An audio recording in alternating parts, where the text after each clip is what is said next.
Saudações, queridos, que a graça e a paz de Deus habite o vosso coração.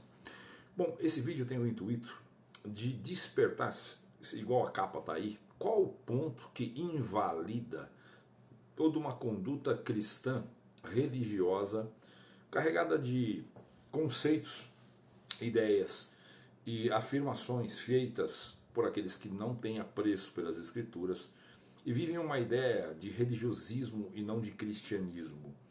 Bom, a graça do Filho de Deus trouxe para nós a boa notícia que é o Evangelho. O Evangelho não forma evangélicos, ele forma cristãos. Evangélicos, eles vivem a religiosidade, mas aquilo que Cristo prega e o que Cristo veio trazer não tem a ver com religiosidade, e sim com liberdade. Mas não é libertinagem, e não é liberdade para eu viver uma vida promíscua, torta e sem frutos. Porque é exigido que aquele que for renascido em Cristo, ele seja conduzido para viver as boas obras. Você vai achar lá em Efésios 2, a partir do 8, você não lê só o 8 e o 9, lê o 10 também, que você vai entender que Jesus, ele proporciona através da graça um poder regenerador que em mim, você, criatura caída, pode produzir bons frutos a partir do Espírito Santo que habita em nós.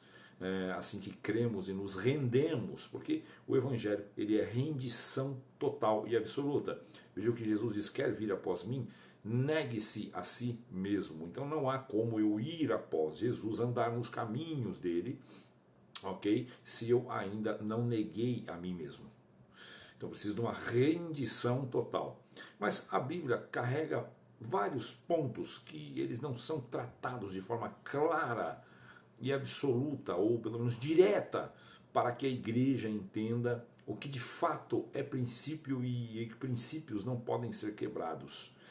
Bom, existe um texto bíblico em que o Senhor diz assim: muitos dirão Senhor, Senhor, em teu nome eu profetizei, expulsei demônio, curei os enfermos, e o Senhor dirá: apartai-vos de mim, malditos, praticantes de iniquidade, pois eu não vos conheço. Essa é a sentença final da rejeição de Cristo e o sentenciamento dessas pessoas para a condenação eterna. Logo, quem são essas pessoas? Pessoas que, diante do Mestre, questionaram que eles carregavam consigo obras segundo a fé, expulsando o demônio, curando enfermos e profetizando. E essas pessoas não traziam consigo falsas obras. As obras, de fato, elas existiram na vida desses tais. Porém, Jesus não os reconhece e eles não entram para o gozo eterno, para a salvação. Quem são essas pessoas e o porquê? E veja bem que dentro desse escopo, dentro desse texto, traz algo que deveria estar muito, muito latente à nossa conversa aqui, que é: quem são esses que estavam convencidos a tal ponto de questionar o próprio Cristo, o porquê é que eles não estavam entrando e acessando o reino, já que eles portavam consigo essas obras? Você vê que essas pessoas viveram durante a sua existência aqui na Terra convictas de que elas herdariam o céu. Quantas pessoas que você conhece, ou até você mesmo, está convencido de que vai, de fato, viver a glória com Cristo porque você sente os sinais de Deus, vê milagres?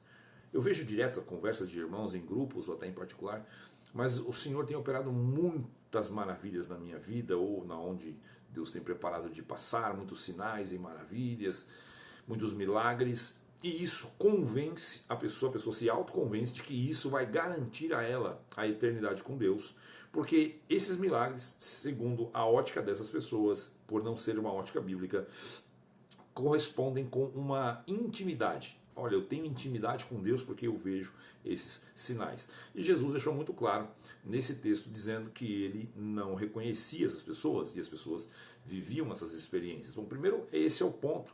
Segundo, sim, eu preciso ter as boas obras, não para ser salvo, mas porque eu fui salvo. O salvo, ele evidencia na sua conduta, no seu caráter, na sua vida relacional, profissional, conjugal, como pai, como filho, como esposo, como mãe. Ele expressa bons frutos, né, ou o fruto do Espírito, que é o que está lá em Gálatas 5. Aquilo tudo tem que ser manifesto porque em mim agora habita, em você agora habita o Espírito Santo. E a evidência da habitação do Espírito Santo são aquele comportamento, aqueles frutos que estão ali especificados em Gálatas 5. Se eu não tenho aquela condução, logo, se eu não tenho aquela frutificação, logo o Espírito Santo não está em mim, porque é impossível que o Espírito Santo habite em mim e eu não produza tais frutos.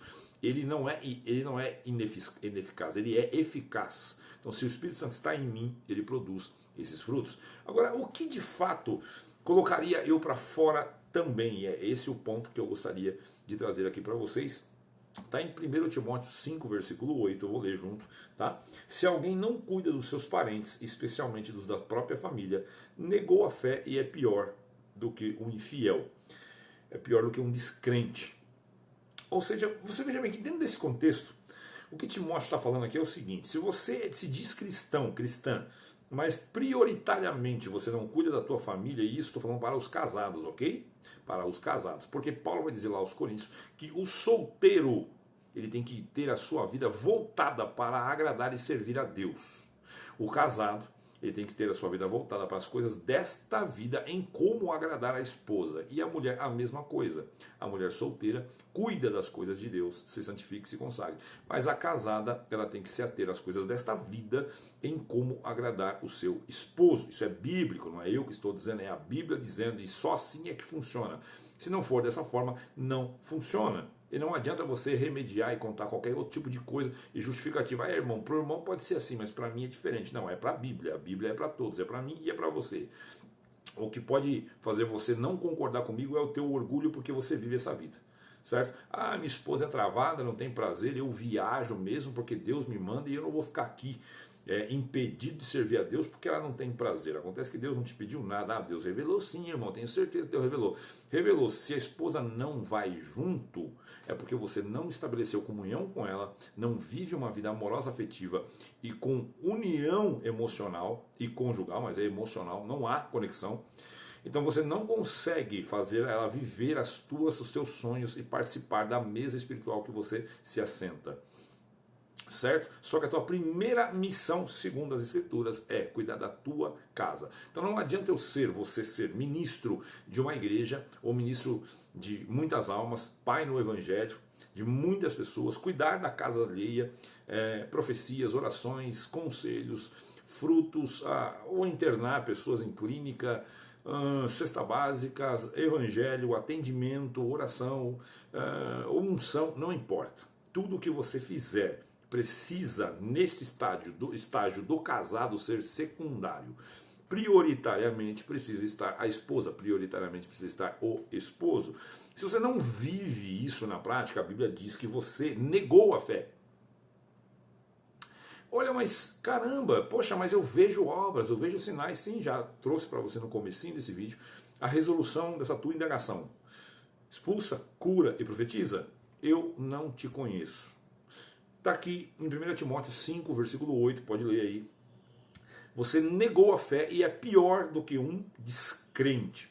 Pedro vai dizer, salvo engano, no capítulo 3 da epístola de Pedro, não sei se é 1 Pedro, sim, que se eu não coabitar pacificamente com a minha esposa, as minhas orações estarão bloqueadas. Olha, presta bem atenção.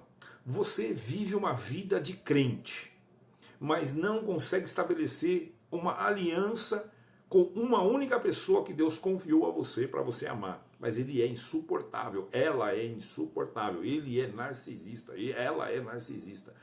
Ele é machão, ela é mimada demais, infantil, ou ela é autoritária, sargentona. Ok. Aí eu vou dizer uma coisa para você, cada um tem a vida que merece. Você escolheu essa esposa, escolheu esse esposo. A vida que você plantou, semeou, resultou no que você vive hoje. Ah, mas se ela mudasse, se ele mudasse, não está sobre o que o outro vai fazer, está sobre o que você pode fazer. Porque você não pode mudar o outro, mas você pode mudar você. Então faça a tua parte. Se você não vive prioritariamente, majoritariamente, cuidando da tua família, e para os homens, cuidar da família não é só, mas é também, tá?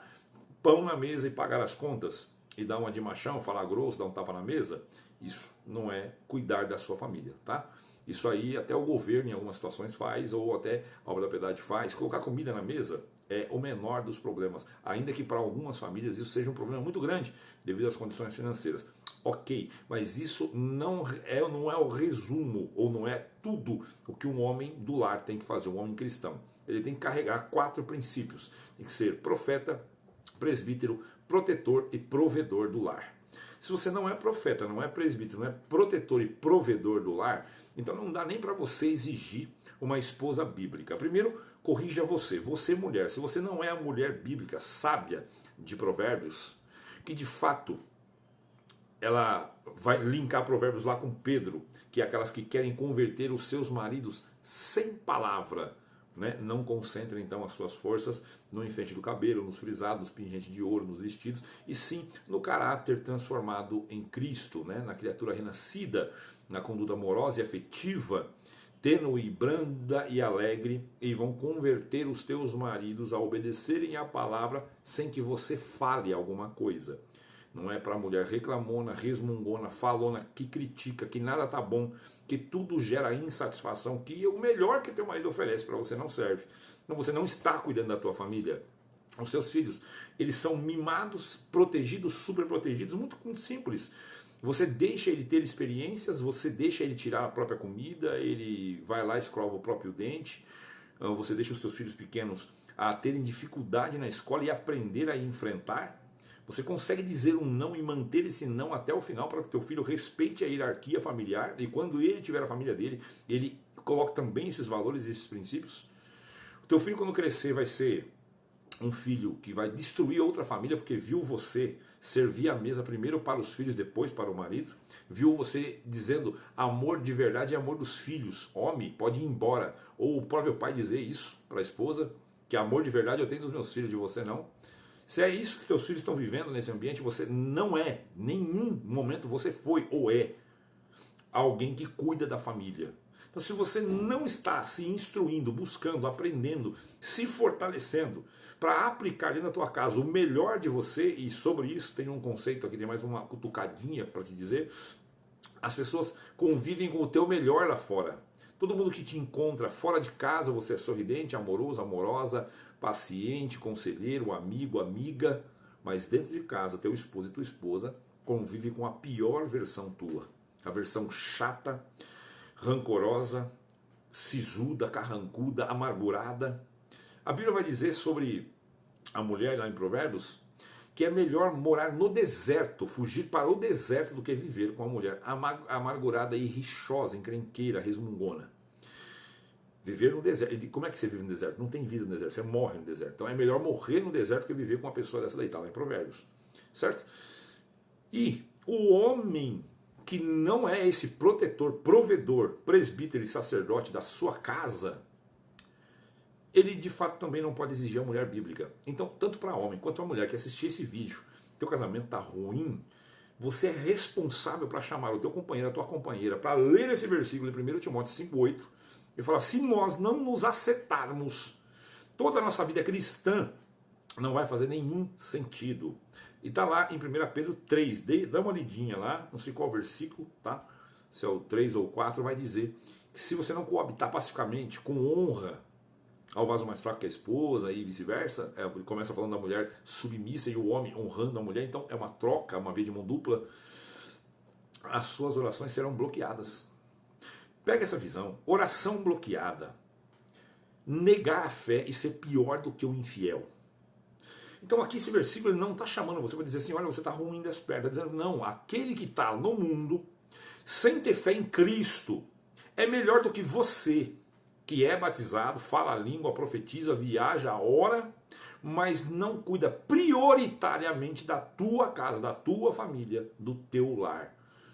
Então você negou a fé segundo a Bíblia, não segundo o Eduardo ou o canal do Alvo do Evangelho. É segundo a Bíblia. Você negou a fé. E é pior do que um descrente, pior que um infiel.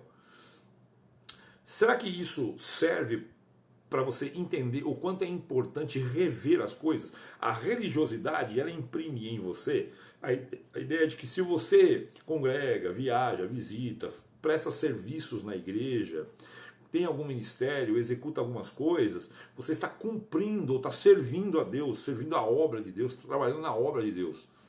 Mas a obra de Deus, para você, é tua casa, é o teu lar. O dia que você disse sim no teu casamento, aquele dia você disse para o Senhor, para Deus, porque Ele é o instituidor do casamento. Você disse para Ele, que você se torna responsável pela outra pessoa, para fazer com que a vida dela seja melhor a cada dia, que a vida dele seja melhor a cada dia, porque você existe para ela, existe para ele. Lá em Deuteronômio, salvo engano, 24 ou 25, versículo 4, vai dizer algo sobre isso, que é para que o homem, a mulher, quando casa no primeiro ano, um precisa fazer o outro feliz. Então, se você quer ser feliz, não case. Eu já tenho um vídeo sobre isso. Porque casamento não é para quem quer ser feliz. Casamento é para quem quer promover a felicidade do outro. Não é sobre o eu, é sobre o outro. E casamento eu tenho que destruir, deletar a consciência do eu e agora ligar a consciência do nós. Porque agora não é mais eu, agora é nós. É o que nós sentimos, o que nós concordamos, o que nós faremos, como nós tomaremos essa decisão, como nós acumularemos riqueza, como nós faremos a viagem, como nós se sentaremos nessa mesa, como nós teremos nossos amigos, como nós passaremos tal data, como nós viajaremos, enfim, é como nós.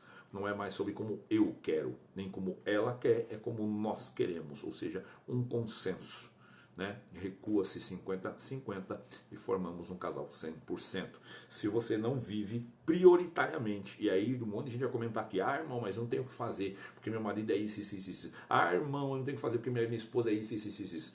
Ótimo, você está concentrado exatamente onde não deveria estar, porque não é o que o outro faz. Amor de casamento é amor de decisão. Não é o amor de decisão, é o amor ágape. Esse amor é o que está linkado com a caridade. Esse amor não é sobre o outro, não é o que a outra pessoa faz para ser amada. O amor, esse amor de decisão, ele diz sobre quem ama e não sobre quem é amado. É sobre o que eu sou. Como eu reajo a isso? A minha esposa não merece o meu amor, não é sobre o que ela merece. É sobre o que eu me propus a oferecer. Então, tudo o que eu não gosto nela, eu corrijo em mim. Eu mudo a frequência da relação para que a minha casa vá melhorando dia a dia. É perfeita? Não. Tem problemas? Muitos. Tem soluções? Venham solucionando um após o outro. Unidos para solucionar. Tem frustrações? Sim. Nem toda vez dá certo? Não. Algumas vezes não dá certo. Mas a gente corrige a rota e faz dar certo. Por quê? Porque é uma decisão. Amar de decisão, amar de ágape, é amar mesmo quando estiver se odiando por algum problema. Você deve amar. Então, querido, se você não vive 1 Timóteo 5, versículo 8, a Bíblia, não o Eduardo, e não é a interpretação de um versículo só, pode ler o contexto, está dizendo, se alguém não cuida dos seus parentes, e especialmente dos da sua própria família, negou a fé e é pior do que um infiel. Não sou eu que estou dizendo, você negou a fé, e sem fé é impossível agradar a Deus, e sem fé você não verá a Deus. Você vai dizer que teve milagre, viu coisas, mas se você não vive isso, você não viu coisa alguma e não viveu nada e a tua fé foi invalidada, pior ainda, considerado pior do que um mundano e infiel.